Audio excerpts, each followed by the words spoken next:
Stockings are one of my favorite parts of Christmas morning. So today I'm going to share some of our favorite stocking stuffers that actually work, things that are fun, sensory friendly, and maybe even a little practical. Raising neurodivergent kids is messy, beautiful, and a lot. I'm Mary Ellen Yates, and this is Growing Together, Neurodiversity at Home. Let's figure it out together. Okay, let's talk about fidget toys. Stress balls, squishy balls, stretchy balls, anything that stretches, those sticky hands and things that the kids can flip at the wall, those pop fidgets that you push the little button back and forth, really anything that they can fiddle around with, tops, mini slime or putty if they're not outlawed in your house. Or jewelry, necklaces or bracelets, or even those things that you put on the top of pencils that the kids can chew on.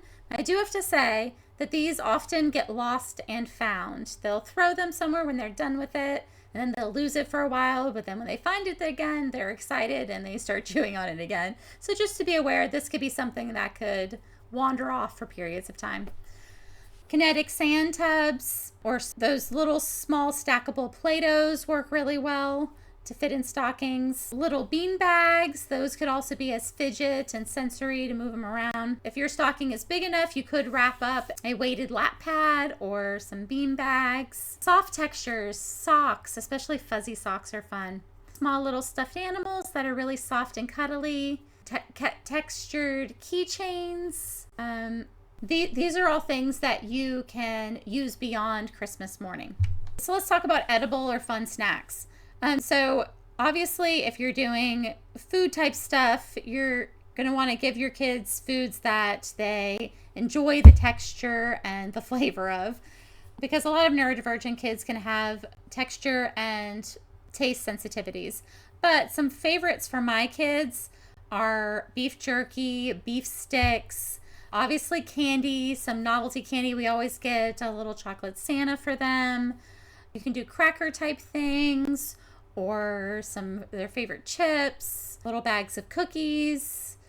I try to mix it up so they're not getting totally loaded up with sugar. They're getting some protein and other things in there too, but also stuff that they enjoy. Other things could be cocoa mix or sprinkles, or some kind of little kit that you plan on doing with them later on. And then I always love to throw in practical gifts in there. So that's new toothbrushes, some floss and toothpaste and bath bombs or little packets of bubble bath. If you allow bath crayons, then you can do those. I've had tubs that bath crayons were kind of hard to get off, so I don't use bath crayons. But if you've had a good experience with them, that's something that kids really enjoy using.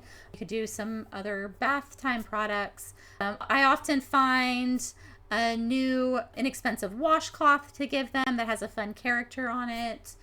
And then it depends on the kid too. For my daughter, she might get hair ties, she might get a detangler in there, piggy paint, the non-toxic nail polish.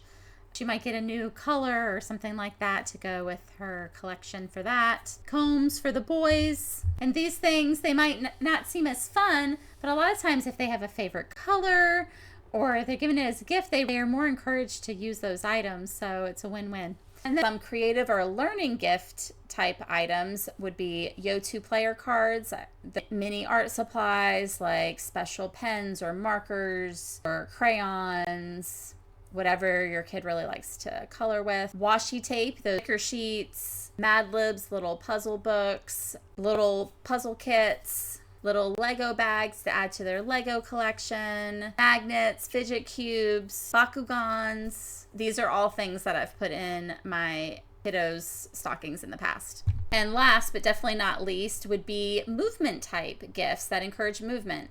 And last but not like ropes, those can fit in very nicely. Stretchy bands. My kids love those exercise stretchy bands. I old ones from physical therapy. My kids steal them all the time to use them.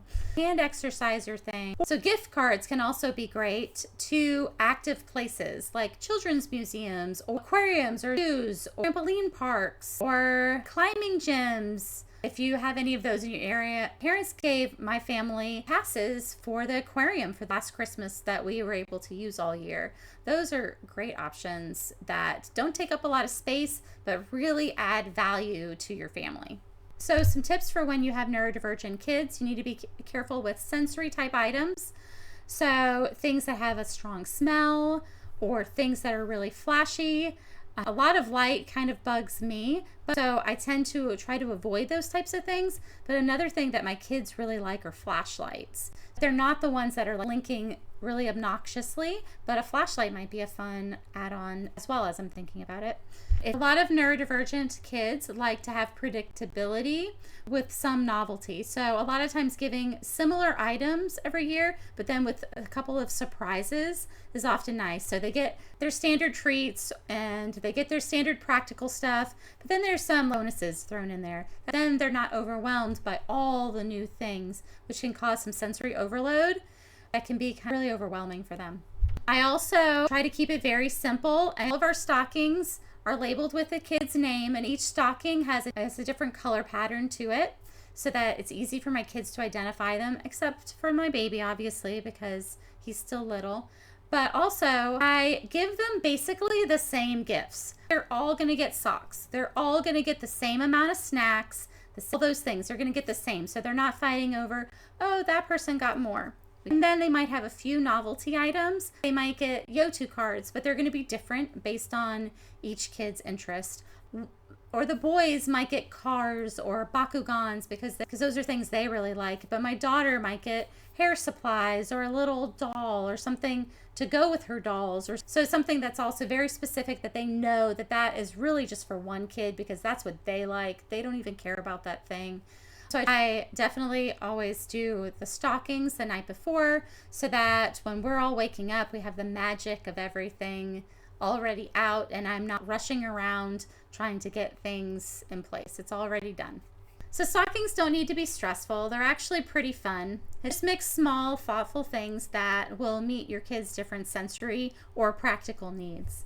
In the description, I'll link some of the items that I've mentioned today. And if you've missed any of my other holiday themed videos, I'll be linking those as well. Now I've got a few simple stocking hacks that make sensory friendly holidays so much easier.